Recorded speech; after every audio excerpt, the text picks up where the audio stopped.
Your opening piece by Robbie Q. Telfer from Chicago. It's called Nintendo Christmas.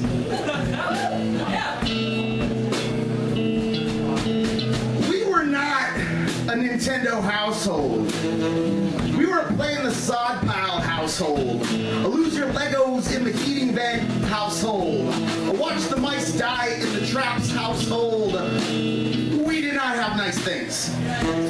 Groggy, December 25th, 1989, the Nintendo Christmas. The first few gifts were given from the heart, but were also kind of cheap. Not that I was or am ungrateful, but usually Mom did better than my necktie with Bugs Bunny playing basketball or my brother's dance, choose your own adventure books. The bounty just seemed comparatively light.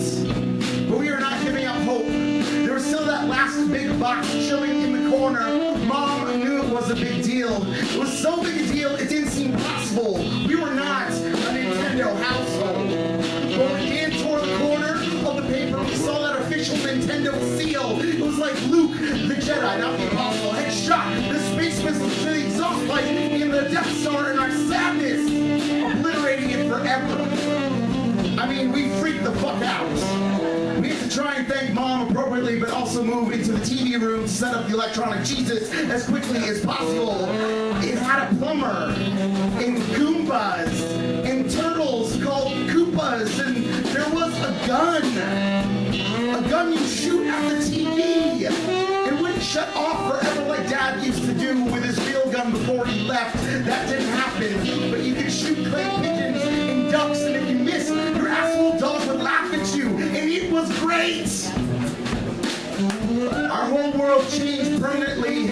We became indoor kids. Any melanin left clinging to our pasty bodies just ran away forever. It was like we had been taught to read overnight. No, it was like we were reading and then Willy Wonka kicked down the door to the classroom. It was like, fuck you, teachers. That ain't reading. This is reading. And he gave us this piece of shiny candy that we eat with our eye holes. And we're all like, holy shit, thank you, Willy Wonka. I suddenly understand the complexity of the cosmos and the interconnectivity of all things. Radical. It was exactly like that. Then we get old. Shit gets real.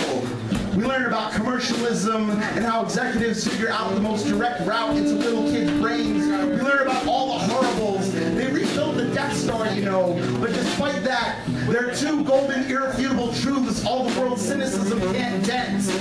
One, video games will always be awesome, and getting awesomer and constantly blowing my mind. Two, my mom loves me. She loves Dan. We're all capable of magically extending our identities out of our skin into a great plastic rectangle shining out 8-bit wonder. Even if the Nintendo Christmas never happened, we got another Nintendo at our dad's house a few hours later. But even if that Nintendo Christmas never happened, our identities would still reach outside ourselves, wrapped into a round the totems we give each other each